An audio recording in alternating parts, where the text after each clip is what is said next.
you come into this world, regardless if you're Christian or not Christian, we all kind of have this ethos if you come from the West that like you came into this world fundamentally broken and like that you needed to find the right way to be like a whole person. And that's just kind of the underlying thing. And on Christianity, it's like if you find the Lord, then you can like finally be welcome to the kingdom of heaven and all this good stuff. But in the Eastern tradition, it's different. It's like you come into the world perfect, and then the world corrupts you, society corrupts you. You know, you come into the world already the way that you need to be, and then you pick up which Buddhists call illusions. There's probably a better word for it, but I would call illusions as to what your true self is. And the goal of life is to go through life and try to unwind those illusions, to see through it and see the truth. Yeah, I love that. I'm telling you, that's a powerful line that you said there. Maybe you're not missing anything. Maybe you just need to unlearn some stuff. Yeah. Yeah.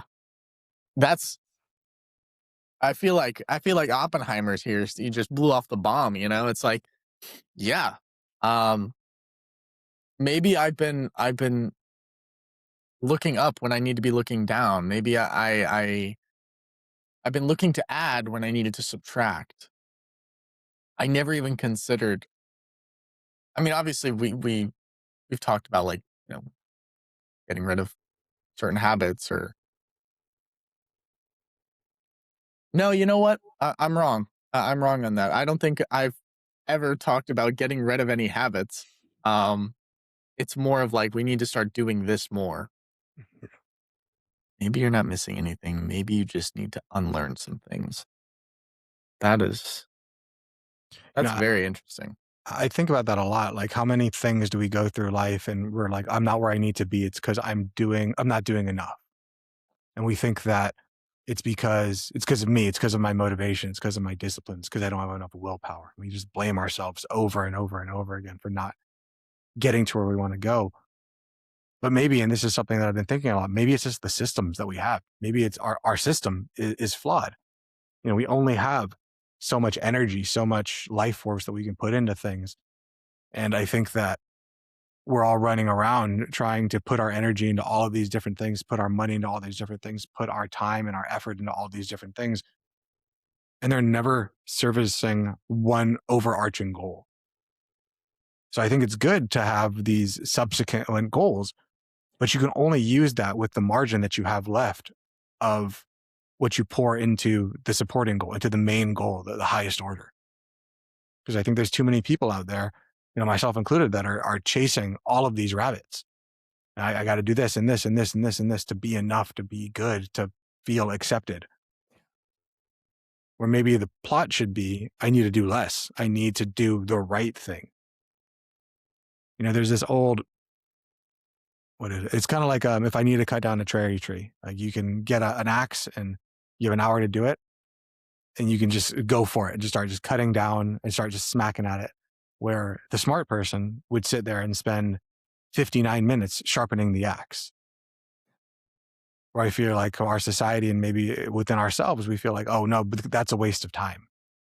What I should be doing is just working. We replace busyness, we replace work, we replace all of that with productivity. But I don't know. It's an interesting thought. It's a correct thought, probably. What is correct? What is right? What is wrong? Right? We can go down 1,000 rabbit holes. Um, yeah. Number 3? Yeah. Let's move on to number 3 of the 4 pillars of financial preparedness. So number 1, again, was emergency cash. Number 2 was income protection. So understanding what it is that you have. I think number 3 is one of the biggest ones, and I think the starting path on financial independence. And this one is very overarching. Um, and that's expense awareness. Knowing your baseline cost of living. What must be paid for versus what is flexible. I think without this knowledge, without knowing how much money, I would say that 50% of people don't know how much money they make a year. Like truly. They know what their boss says they're going to pay, but at the end of the year, they actually don't know what they make after taxes. They don't really know what their take home pay is. And I can say that probably 95% of people don't have any expense awareness. They don't know what their life actually costs. But then what they do is they go through life and they say, hey, my checking account is looking better. I don't look at the credit cards, don't look at the debt, don't look at any of those other things, but my checking account looks better. And that is the way that I'm going to go through life, assuming if I'm doing well financially or poor financially, is the health of my checking account. But without this awareness, when life comes for us, to the point of this podcast, that's when there's a lot more fear because we don't know what has to be paid for. What are our non negotiables and what are negotiables? What does all of our life cost in general?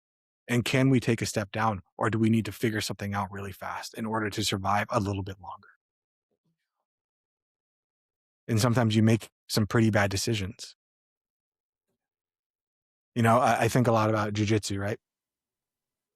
And sometimes as you get better at jujitsu, you learn how to chain submissions together.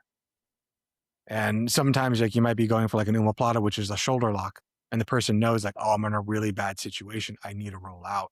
So they'll roll out. But then if you know what you're doing, you roll into an armbar. And then if you're smart, you're like, all right, I know what I need to do. I need to do a hitchhiker escape. But then you end up rolling into a triangle choke. And like sometimes the way that you think like, all right, I know what the next move is, it sets you up for a worse place to be in. So sometimes having that margin, that little bit of like, I know where I am. And I know that if I continue moving in the direction that I'm going without having a clear path as to how I'm going to get out of it, can put me in a worse situation. So I think that's where having that expense awareness can give you that little bit of time to think like, what is it that I need to do next?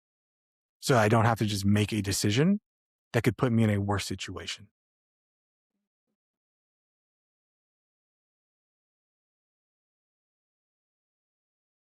I think it's very important. I mean, it's funny because it's such a baseline move. It's like a good starter move. Know what you have, know how much you make, know how much is going out. It's like the first thing I think it's like the first thing we talked about, one of the first things we talked about in our, Fi Friday course or our, Fi Crash course, besides, like, finding your why. But it's yeah, I mean, knowing what's flexible, knowing what's coming in, knowing what's going out. What can you live with? What can you live without? And I think that's always an interesting conversation because it's like, I'm willing to do anything to get to my goals. It's like, what are you willing to sacrifice? Sacrifice anything. It's like, all right. And then you start listing stuff. It's like, nah, I'm not going to sacrifice that.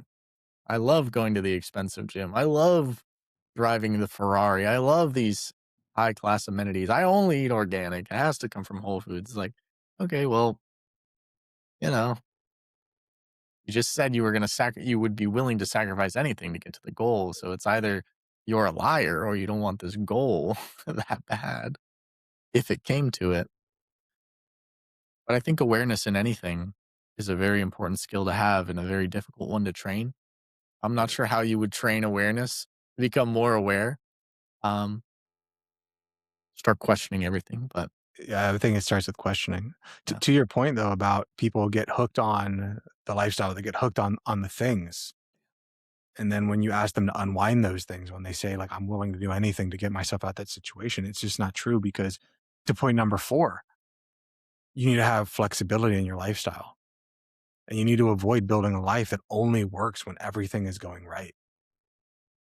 I think that true preparedness financially in general in life, it's about buying yourself optionality, buying yourself the ability to make a different choice than to have to make the one choice that you see in front of you.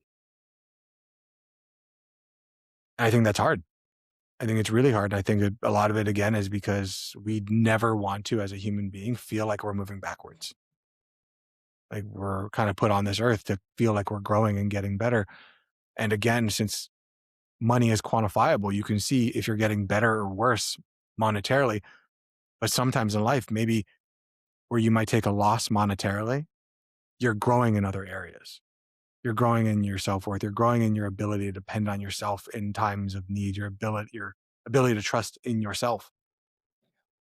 I think too many of us, we lose that because we're afraid of judgment. We're afraid of feeling like a failure because The money thing is quantifiable. Like I can see, oh, I have this much less money in my net worth.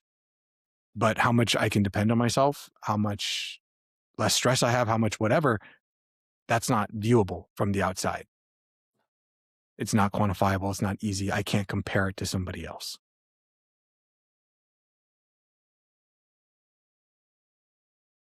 And I think that's why it's oftentimes used as a metric for success, because it is easily quantifiable. It's so difficult to quantify. It's like, yeah, I have a great relationship with my wife. I have a wonderful relationship with my parents. It's like, okay, how do you quantify that, right? But in actuality, I mean, we know what winning is. We know what winning is, at least for me. I guess everybody's a little bit different, but the strength of your relationships, the health of yourself, your spirit, these things are, to me, are what matter, but very hard to quantify. How close are you with your maker, with your creator? Very hard to quantify that, right? You kind of just know it, but you can't wear that on your sleeve and brag about it in public. Probably a good thing, but Or you can, and people just don't want to be around you. Um, fair enough. Fair enough. Fair enough. so again, to recap the four pillars of financial preparedness, number one is emergency cash, having a little bit of a margin that can keep you afloat when everything seems to be going down around you. Number two is income protection, understanding what benefits, what things do you currently have that can support you in that need in case things are a little bit longer than an emergency. Number three was expense awareness, knowing exactly what is going out so that you can know what you can cut and what has to be dealt with. And then number four is flexibility in lifestyle, not locking yourself into a life that you can't unchange. I think too many people, especially in this one, they say like, "Oh, these are fixed costs. These are like they can't be changed." And yeah, there are fixed costs, and we use that terminology as well. Your car is a fixed cost. Your mortgage or your rent is a fixed cost. Your food is in general a fixed cost. But in actuality, when we say I can't change these things, it's truthfully like that you don't want to change these things because I can guarantee you, if things went wrong enough, you would have to change those things. So they are changeable.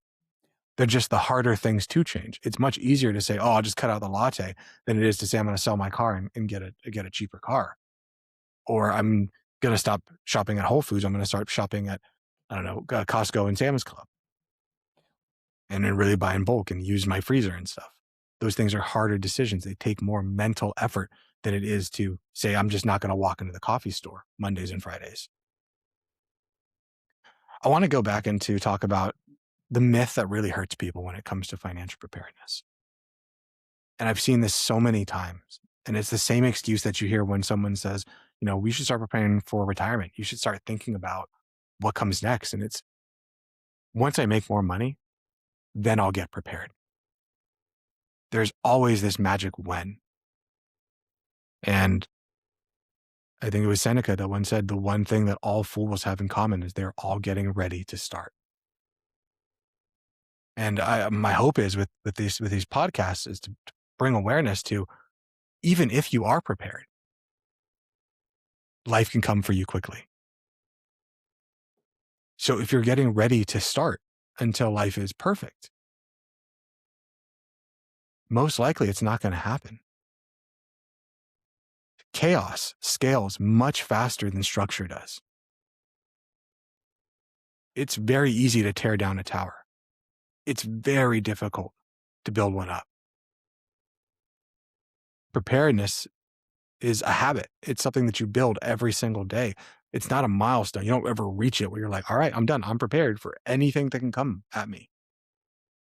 But we need to have that habit in life and try to get better at it every day and realize that sometimes the things that are most worth striving for are the things you can never truly achieve, are the things you can never say, I have this thing. Did I trigger a thought? No, it reminded me of the, discipline pod I recorded where it's like, it it's something you chase, it's not something you have. I mean, it is something you have, but it's not something you achieve once and then it just stays. Preparedness and discipline, it's it's a state of mind almost. It's a way of life. It's walking into a room and knowing your exits. It's seeing the turmoil on the horizon and knowing that, cool, I've got a gun on my hip and $1,000 in my wallet. You know, it's preparedness, right?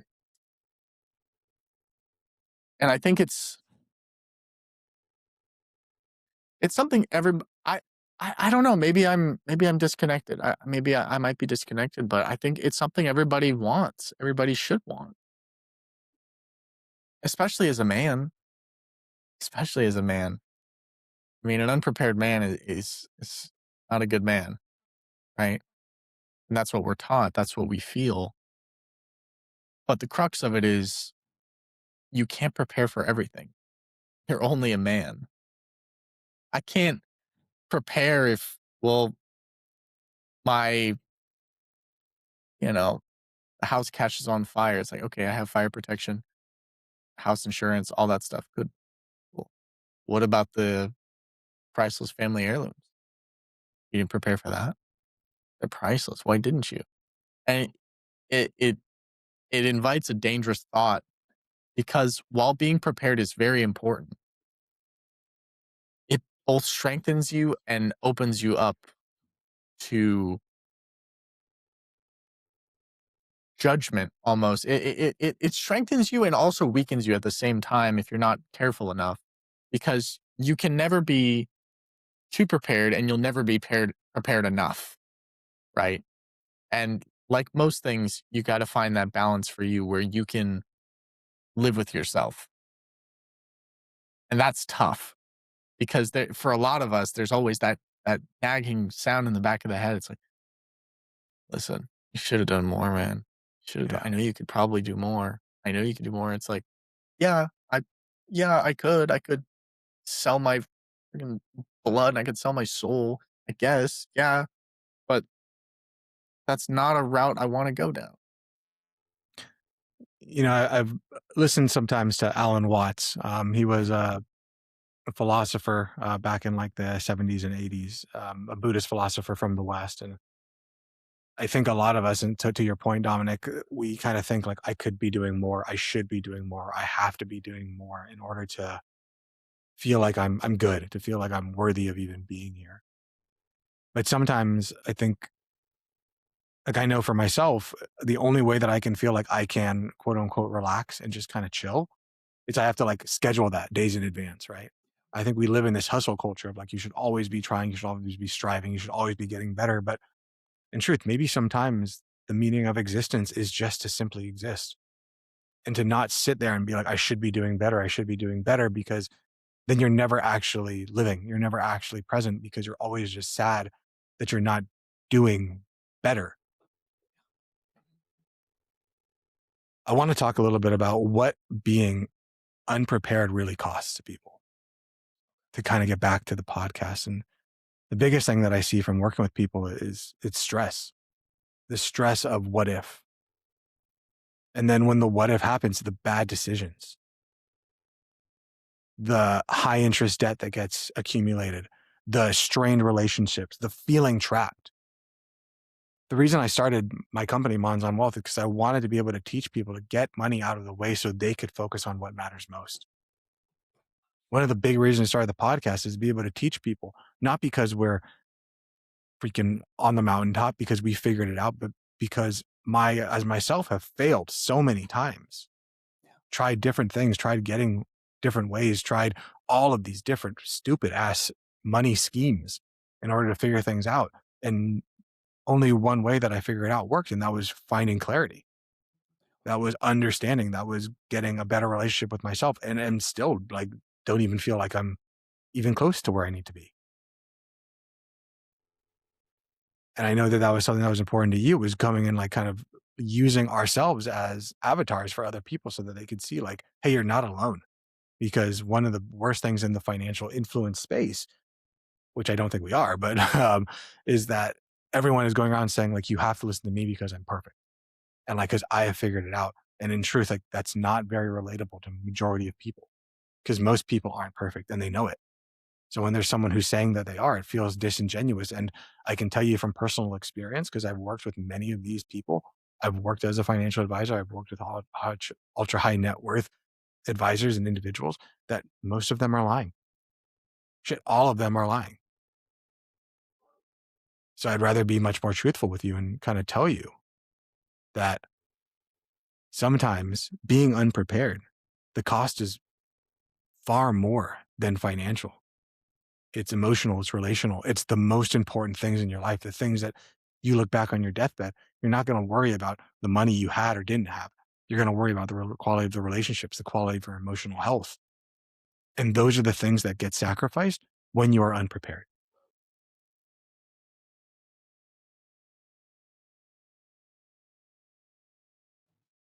And we've all felt that. We've all felt the stress of bad decisions, the high interest debt, the strained relationships, the cost of our actions. Sometimes we don't even know the cost till it's too late. Right? Sometimes the cost never shows up and we think we kind of got away with it. But in my experience, everything catches up. So, what do we do, Chris? What do we do to kind of prepare? What do we continue to do? Not necessarily on a one-time thing, but do you think it's a weekly thing that we kind of, sit, think about, and just like, okay, here's what coming in the week, here's what we can kind of prepare for. Um, or is that am I thinking of it all wrong? No, I don't think I don't think you're thinking of it wrong, but I think we need to start to ingrain the habit. Here at the Fi Guys, one of the biggest things that we talk about is automation and getting your dumbass brain out of the way so that you can take care of yourself one time and then just let the systems help you.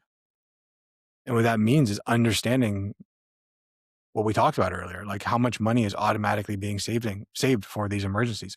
Is there anything actually being saved for these emergencies?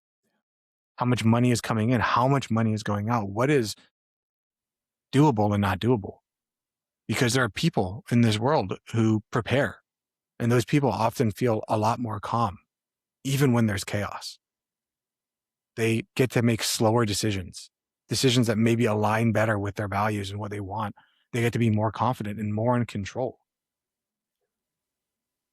And I don't think that there is an immersion, like a place where you just like, okay, I made it, I'm done, and I start here. It's first by opening the conversation to really ask yourself, to like yourself, Dominic, to myself, to the listeners, like if something was to happen tomorrow, if I got a phone call saying, hey, your mom is in the hospital. We need you to leave work. You know, or you get a call tomorrow, hey, you're laid off because we just don't have the money for it. You need an emergency surgery. You need something. Your car breaks down. Can you survive? Do you have even an inkling of a plan? Or is your plan, that's not going to happen? And if it does happen, I'll figure it out then. Because I think it starts with small steps. Like if our listeners are currently, they're like, I don't know what I would do. Like I would just, I don't know. I'd crawl under a rock, I guess. I wouldn't get out of bed. I understand that inkling, but I would say that we need to kind of start somewhere. I know we did a podcast one time of like the financial order of operations, what things we need to do first. And what it kind of comes down to, and I know that this is something that a lot of people will love to say is like, you need an emergency fund, it needs to be 3 months, 6 months, all this stuff. And I hear most people when they hear that, they're like, that's too far away from where I even am. Like I'm currently in debt and now you want me to save 6 months to a year of my income. Like you're crazy and that's not going to happen. So I'm not even going to get started because if I can't be perfect, then why even try?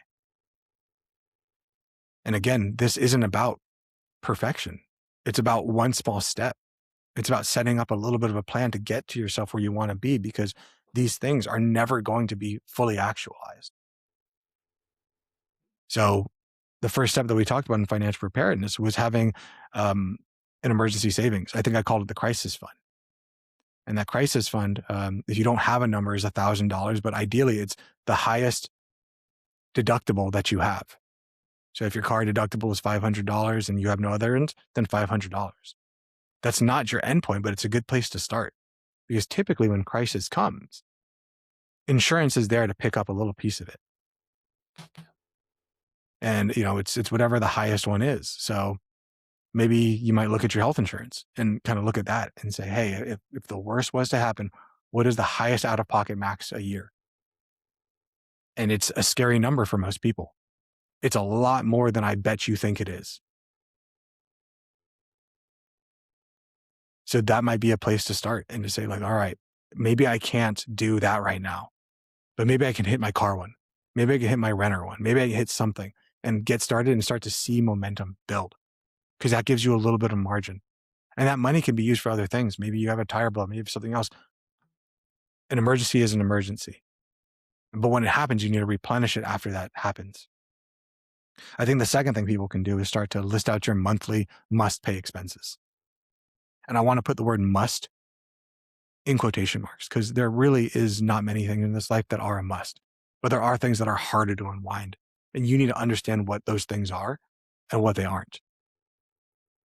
Um, to the first point, I would check with your insurance and see, what do you currently have? Most of us have zero idea what the hell is going to happen. And we hope that, again, when something goes wrong, the insurance company is going to call us and be like, hey, I heard that this went wrong in your life. Good news. You were covered. We got you. Check's already on the way. That's just not the way it works. You're going to have to do some work. And then I would open a separate savings account and maybe label it buffer, or like have a place. What me and my wife did is we had money in a brokerage account that was just put in a money market account for this eventuality, that in case something went wrong, we had this. And that money was also to be used in the event of being able to purchase a house or something like that in the future. So it can serve dual purposes. I think too many people, they put these iron gates around money and say, like, no, this money is for this and this money is for that, and never shall they cross. But that's not the way reality works. When emergency comes, you have to take care of what you have to take care of. You can't say, oh, I can't use this money for this emergency because this is for my car, for my future car payment or something like that. That's just silly. And then I think the most important thing is we need to automate the small things. We need to take some time to make small steps, because there is no perfect plan. It all comes in the small executions every day to getting to where you want to be, or to where at least you feel a bit more prepared for when things go bump in the night, for when times get hard. And I hope to every one of our listeners that those times don't happen to you. And I know that they will.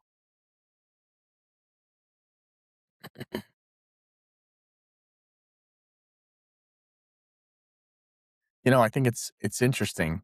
It's, to me at least, I don't know. It is interesting to me where we both know that the bad times are coming, and you're saying, I hope it doesn't happen to you.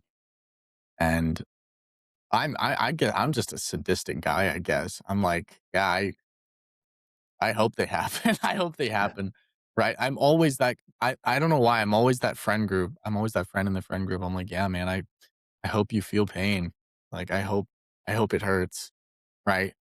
Not because I hate you, or I actually want to see you suffer. It's like, no, it's like, because I know from my life experience, it's like, the greater the suffering, the greater the peace. Right. Not to quote, who said that? Bane? Someone said that. Someone really cool said that. Um, but I know that, through great pain, great teachings are happening, great lessons can be learned. And some things that can only be learned through great pain, right? Um, but it's nice to be prepared. It's great to be prepared. I think of And oh, sorry, go yeah, ahead. no, no, no, go for it. All you. Yeah. I think of a scene in 300, where the weird, like, gimpy guy, where he sells out, Leonidas and everything. And then at the end, right before he's killed, he's adorned with all these gold and palette with all these gold and all this stuff. And Leonidas looks at him and says, like, may you live 1,000 years. And to some people, they hear that and they're like, wow, like he really liked him at the end. But in truth, it's like, no, he wants him to suffer with this for 1,000 years. And I think that in that suffering, that's where that growth comes in. Is like, we don't want to. There's an old, like, Chinese thing that, like, may you live in peaceful times. And it's meant to like sound nice, but in truth, it's because if you live in those peaceful times, you realize that that isn't what you actually want. Like you want there to be these things that you need to build towards. You want to grow. You need to grow. Without them, you end up in a pathological place where everything becomes a decision. Every knight needs a dragon, and every dragon needs a knight. And sometimes if there isn't a dragon, we go out and we create dragons. And a lot of times the problems that we create in our head are so much greater than the actual problems in the real world. Because the problems in our head can't be defeated.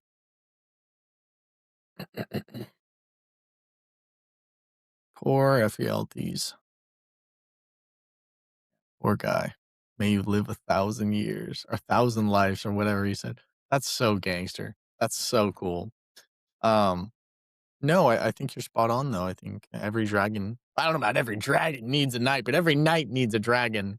Um, Although it would be cool to be a dragon. I would not want to see a knight coming on the horizon and say, oh crap, it's gonna kill me.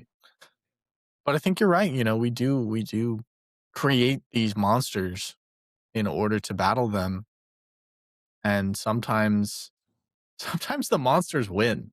That's what's funny.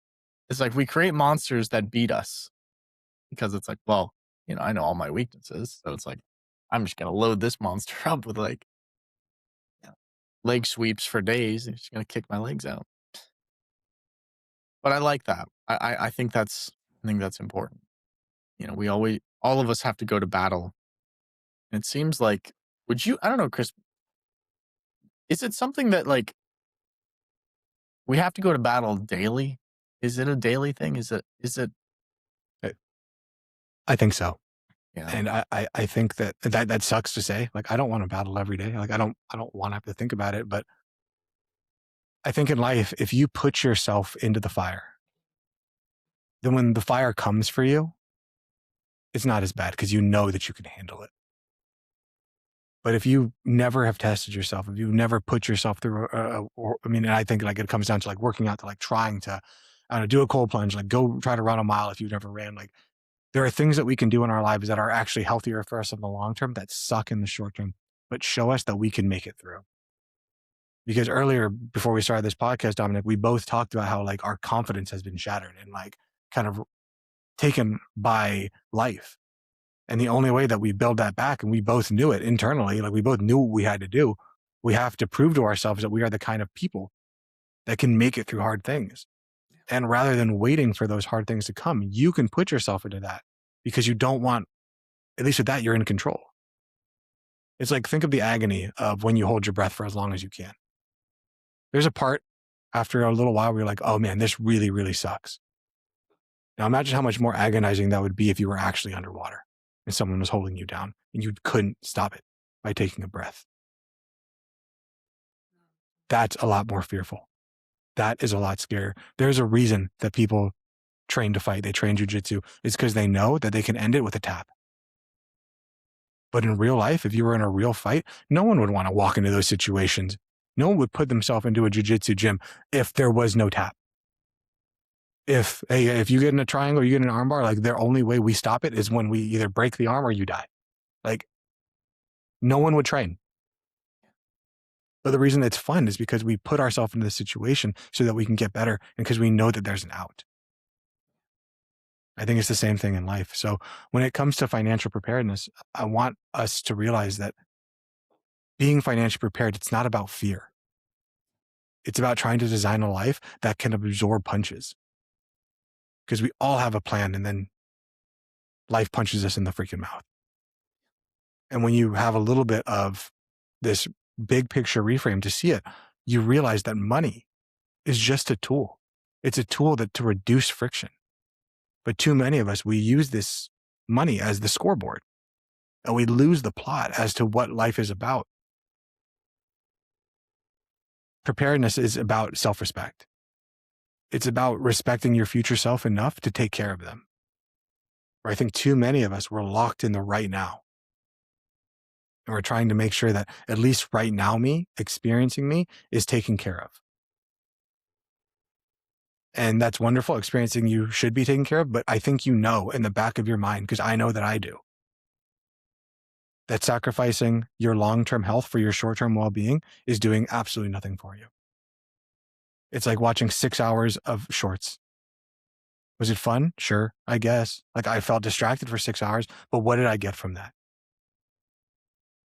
Maybe out of those 6 hours, there were 1 or 2 videos that were like, "Oh, yeah, that was kinda cool," but nothing.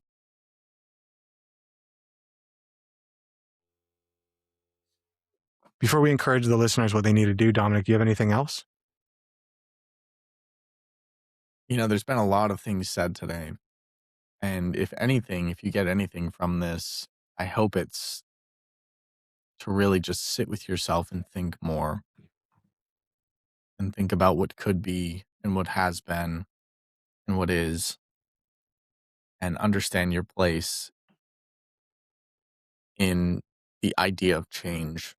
I think for us, the underlying theme between the two Fi Guys is almost reinventing ourselves, reinvention at its core.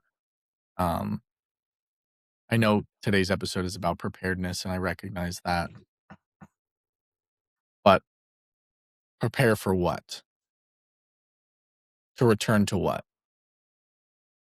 Oftentimes, when calamity strikes, you don't return to exactly what was. You just can't. Even if your house burns down, you build anew, it still won't be the first one. I think being okay with the change, being okay with the reform, with whatever's on that next page is definitely something that all of us can get better at. And all of us need to understand that we're both the reader and the author. And sometimes it's scary being either one, but life is a full contact sport. We got to get in the game. You know, what you just said there kinda reminded me of Joseph Campbell's The Hero's Arc, and, I kinda think of, I recently rewatched all of the Lord of the Rings movies, the extended version, the right way to watch it, and that took a Nice. long time to rewatch them, but it makes me think of, like, Frodo and when he leaves the Shire and he goes out into interesting times, right, and he sees things, and at the end, he comes back and he's changed, and he can't return back to the world that he knew.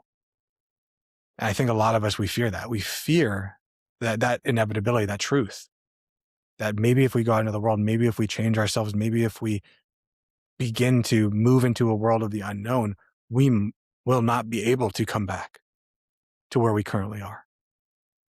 And our brains, it rails against that because it doesn't know what that uncertainty holds. It knows right now you exist. You may not be happy, you may not be pleased with your life, but you are alive. Or if you go on this adventure, if you try to do this other thing, and today it's just financial preparedness, but there are many other things in life that are going to call you to that spirit of adventure. And if you refuse the call, I think there's always going to be that part of you that says, what if? What if, what if, what if? And it's going to kind of slowly degrade you. And I think that there's too many people living these lives of quiet desperation. And we use the excuse of money. And I know this for myself as a fact. And the reason that I can't live the life that I want to because of money. And is that really true? Or is it because you're afraid? So I just want to encourage our listeners. If you're in the middle of something right now, I see you. You're not broken. It's not your fault. You're not behind. You're a human being. And you can start wherever you are because there is no destination and there is no endpoint. There is no beginning. It's this constant circle upwards where we're never going to actually get where we want to go. And that's probably the point. So if this episode resonated with you, I wanted to share it with one person who might need it.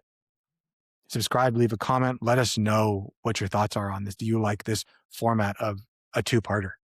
Or do you prefer when we do the 5 Friday feedbacks? You can start wherever you are.